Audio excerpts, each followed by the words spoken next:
Hello everyone, in this video I'm going to show you how to activate your AT&T Prepaid SIM card now.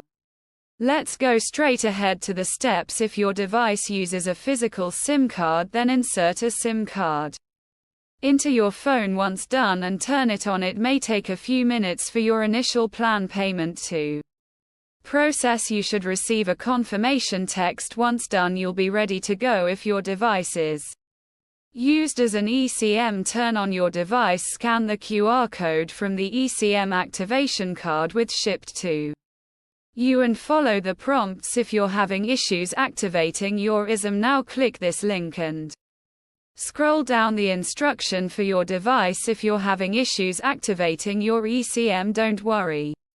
I'll leave this link in the description now. After that, restart or power cycle your device. It may take a few minutes for your needs for your initial plan payment to process. You should receive a confirmation text. Once done, you'll be ready to go, and that is it. I hope this video helps, and don't forget to share this video to your friends and rewind this video helpful. Please leave a like and subscribe. Thank you for watching. Goodbye.